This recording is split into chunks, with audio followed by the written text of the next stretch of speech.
Good morning. This is Michael with Skipper Pete Travel.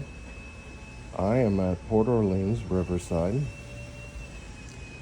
These are not deluxe resorts. This is, I think, like a mid-level resort at Disney. It's very nice, very quiet, close to Epcot. Each of the buildings has a pool, nice outdoor walkway, but there are no balconies.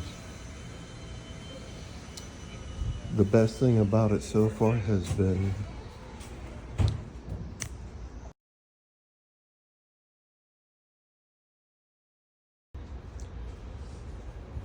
one of the best things has been the parking.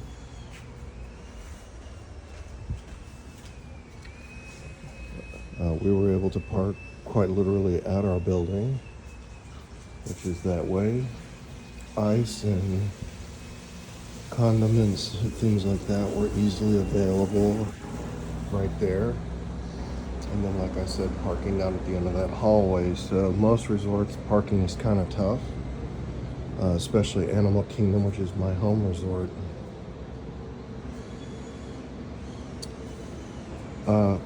I did have to trade points because this is not a vacation club resort. At Disney, it costs $95 to move points from vacation club to what they call resort side. And so this is a Disney resort. The value I got for the points wasn't there. I won't do it again. I felt that this was overpriced for the per point expense, considering I have points at Kidani Village. If you're looking to stay here, I would pay cash. There just isn't a value per point. It was not worth it.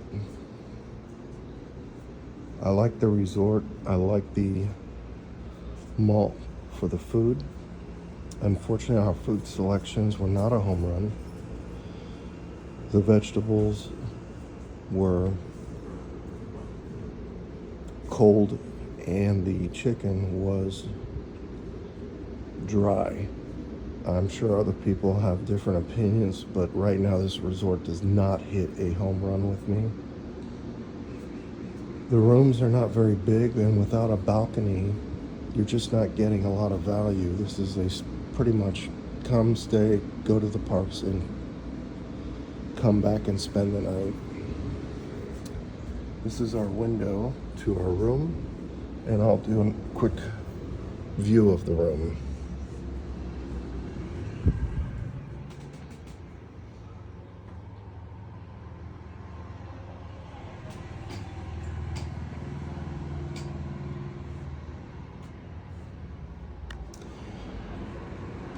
Although the room itself was nicely laid out, the bunk bed takes up a lot of space, so it's more for family, but I'm not sure for family storage. You might have an extra space for your kid to sleep, but what you don't have is a place to put your things.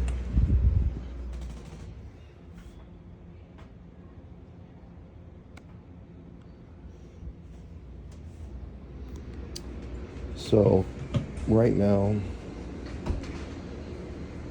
if I was scoring, and I am, from A through F, this ranks a C minus for a resort to stay at for family because you have limited storage, you have no balcony to sit on. We actually brought our chairs out to this little area here. It's pricey, it's not budget friendly. Disney continues to move its price points up, and having come here since the parks opened in the 70s, when my dad's airline, Eastern, was the official airline of Walt Disney World, and we used to come here a lot.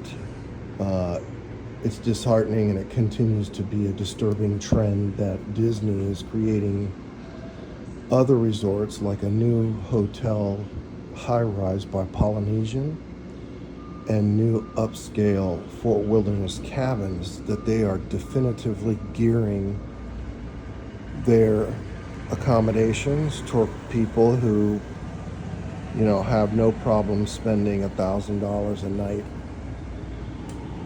The funny part is we're all together in the parks, so your payment to stay in that fancy location like Grand Floridian doesn't get you a fancy place to yourself at Magic Kingdom, Epcot, Animal Kingdom, or Hollywood Studios. You're still in the mix. But that's where they're headed. Unique, upscale, and posh accommodations. So I'm disappointed with this resort. I'm disappointed with the price point. And any room charges we had an issue with, that I thought you had room charges and I misunderstood completely. That's fine, that can be on me. That room charges are usually billed at the end of the stay and you just use your band and do charges. Come on. So that is not the case at all. The minute there were room charges within that day, they then charged that to the credit card. So there's no real convenience in saying, well, I'll just put it on my band during my stay. I can just as easily take out my card on my phone. So the Magic Band did not provide any additional real value, nor did having the newest Magic Band. We did use it a couple times, and basically it flashed and vibrated, but there wasn't any real magical experience with the thing. I didn't pay for mine, so that's all fine and well, but $34 for something that can vibrate, I get enough of that with my phone. So there's a time now, I think a transitionary period at Disney, where take a real hard look at what you're spending here, because there is a definitive change going on with the people at the top and how they're doing things for people that are coming here to visit. I'm not starting, but I sincerely believe that the changes are less and less for the guest experience. And that's really unfortunate because of the millions of people who come here and pay the bill. They're not getting the magic or the value. When you're waiting in line for over 2 hours for rides, when you can only book one experience and you cannot book another experience till you complete that one. Like if you book Jungle Cruise at 4 p.m. that day, then you're waiting in line until 4 p.m. 4 p.m. you do the Jungle Cruise, you complete the ride, and then you can book another experience. That's too much when you have kids. So like I said, Disney shine is wearing thin.